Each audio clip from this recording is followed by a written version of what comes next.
안녕하세요. 만택 루세의원 원장 정형외과 전문의 노만택입니다. 오늘은 운동이나 작업으로 인해서 가장 흔하게 겪는 손가락 고통 중에 하나인 방아쇠 손가락에 대해서 알아보고 치료에 대해서 알아보기로 하겠습니다. 쉬운 말로 설명을 해보겠습니다. 우리 손을 보시면 손바닥이라고 그러고 손등이라고 그러는데, 이것을 구별하는 이유는 손바닥에는 쥐는 힘줄이 살고 있습니다. 쥐는 힘줄이 살고 있고 손등은 펴는 힘줄이 살고 있죠. 그런데 우리 인간 세상의 모든 일을, 스포츠 활동, 문화 활동, 일상생활에 아마 98%가 손바닥으로 일을 하죠. 물건을 잡고 요리를 하고 그림을 그리고 피아노를 치고, 손등은 반작용으로 존재하는 것이죠. 손등으로 능동적으로 일을 한다기보다 손을 쥐었을 때 펴는 비동적인 작업을 하는 것이 손등입니다. 그런데 우리가 손등을 보면은 이렇게 힘줄이 튀어나와 있는 걸 볼 수가 있어요. 그런데 이쪽으로는 어떤 작업을 수행하지 않기 때문에 문제가 없는데, 손바닥에 힘줄이 이런 식으로 튀어나와 있다면 우리가 사람이 사람다운 구실을 하기가 힘들겠죠. 물건을 잡는 거, 그림 그리는 거, 모든 작업에 방해를 될 거예요. 진화론적으로 아니면 종교적으로 창조주가 뭔가 장치를 해놨을 것이고, 또 진화론적으로 생각을 해도 우리가 벗어나기 위한 진화를 했을 겁니다. 손가락의 힘줄은 이렇게 직선으로 가려고 하고 있습니다. 그러면 직선으로 만약에 달린다면은 손가락에 힘줄이 튀어나오겠죠. 그런데 이것을 이 손가락 모양대로 가게 하는 구조물이 있습니다. 이런 고리 같은 게 있죠. 고리. 그것을 여러분들이 흔하게 매스컴이나 인터넷에서 보시는 활차라는 단어에 잘 쓰지 않는 단어인데, 활차를 통과하게 되어 있습니다. 그러니까 이렇게 생각하시면 되죠. 힘줄과 활차가 이렇게 평화스럽게 다니는 것이죠. 매끄럽게 궤도 이탈만 하지 않게.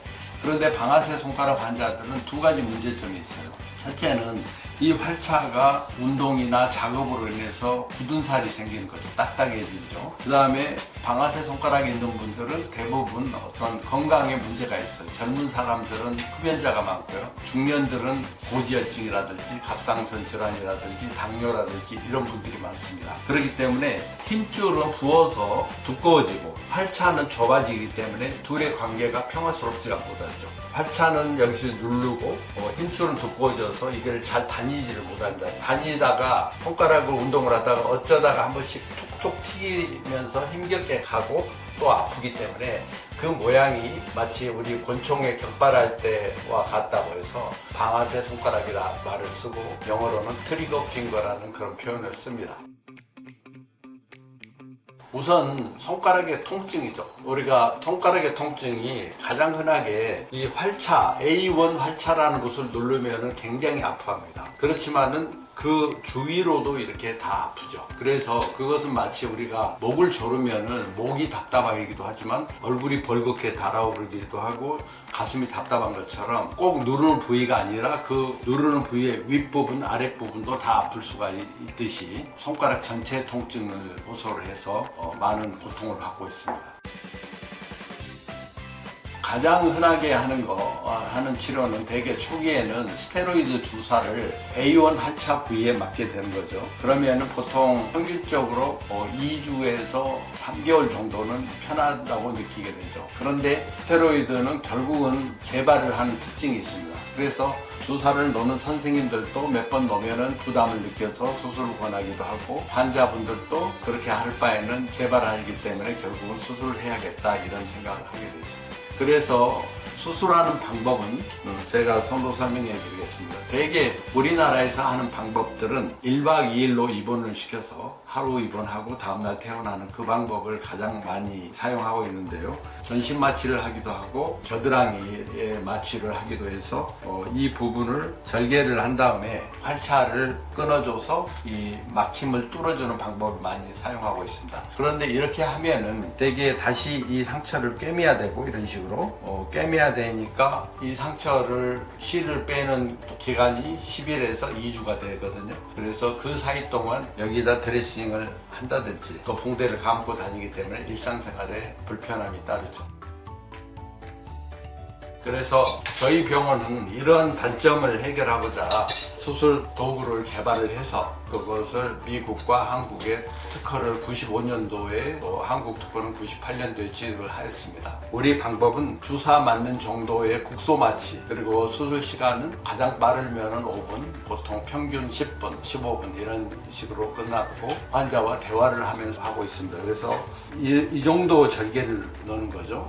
이런 정도 절개를 넣어서 제가 고안한 수술 도구를 사용해서 수술을 하게 되는데 환자하고 대화를 나누면서 불안감을 해소를 하고, 그리고 즉시 손의 동작이 편해지는 것을 수술 후에 느낄 수 있습니다. 그리고 이 상처는 대개 하루나 이틀이면은 봉합이 없이 꿰매는 게 없이 아무는데 조금 더 안전을 하기 위해서 5일간은 샤워를 하지 않도록 권하고 있습니다. 그리고 수술 기구에 대해서 설명을 해드릴게요. 이게 보이는 게 처음에 특허를 받았을 때입니다. 그런데 이제 이 방법은 우리가 여기를 이렇게 피부를 뚫고 잡아당기는 기능을 하게 만들었죠. 그런데 수술을 수년간 해보니까 이 한 방향에는 문제가 있어서 추후에 미는 방향, 당기는 방향이 아니라 미는 방향으로 해서 훨씬 수술이 더 편해지고 효과가 좋아지고 환자들한테 손상도 없기 때문에 결과도 좋은 그런 방법을 받게 됐습니다.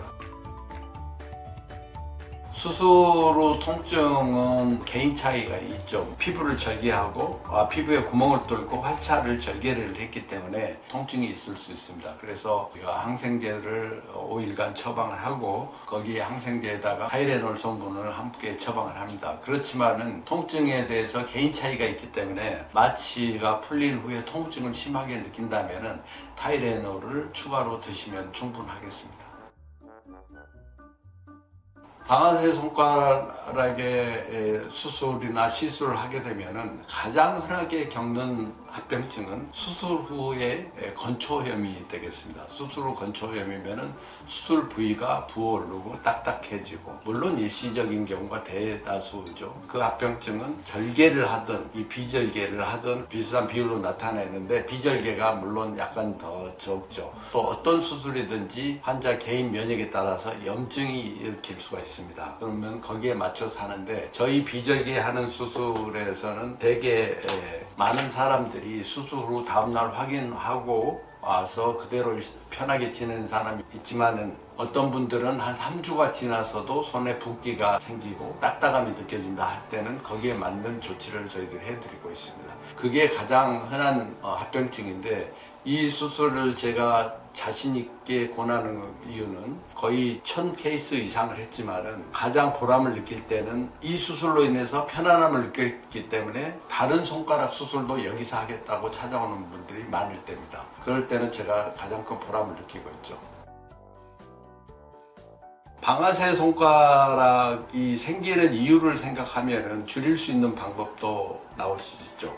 젊은 남성들이나 젊은이들은 흡연자가 많습니다. 그래서 흡연은 몸에 좋은 것 아니기 때문에, 그리고 그런 분들은 결국은 담배가 자기 몸에 안 맞다는 걸 알고 나이가 어릴수록 빨리 끊는 게 좋을 것 같고요. 그 다음에 요즘은 골프로 인해서 많이 오는데, 정말 골프를 잘 치는 사람들은 결국은 손에 굳은 살이 박히지 않는 사람입니다. 힘을 빼고 치고 느슨하게 잡고 골프의 기본에 충실해야 되는데 자기도 모르게 손을 꽉 쥐게 되고, 그러면은 골프 경기력도 좋지 않게 되지만 이런 손가락 부상으로 시달릴 수가 있습니다. 그래서 뭐든지 원칙에 충실하고 그러면 골프 경기력도 좋아질 거고 손가락 부상도 막을 수가 있습니다. 그렇지만 안타까운 사람들도 있죠. 식당 일이라든지 농사 일을 해야 된다는 사람들, 그분들에게 직업을 눈치를 봐가면서 해라고 할 수도 없고 시험시험 하라고 할 수도 없습니다. 그런 분들은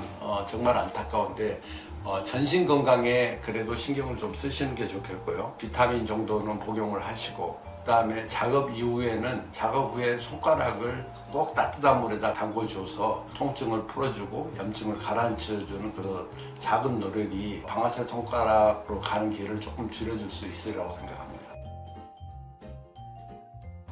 그리고 이제 우리가 많은 수술을 하면서 시행착오를 좀 겪었는데요. 지금 거의 완벽한 수준에 도달했다고 생각합니다. 그래서 다음날 통증 관리를 위해서 저희 병원에 맞는 방법으로 거의 부작용이 없이 지금은 좋은 결과를 만들어내고 있습니다. 지금까지 방아쇠 손가락 수술이나 방아쇠 손가락에 대해서 설명하는 시간을 가졌습니다. 여러분들 이 수술에 대해서 병에 대해서 충분히 이해를 하셔서 손가락으로부터 통증 받는 그런 것을 줄여주시면은 저로서는 참 고맙겠고요. 여러분 오늘 하루를 또 힘있게 행복하게 보내시기 바랍니다. 고맙습니다.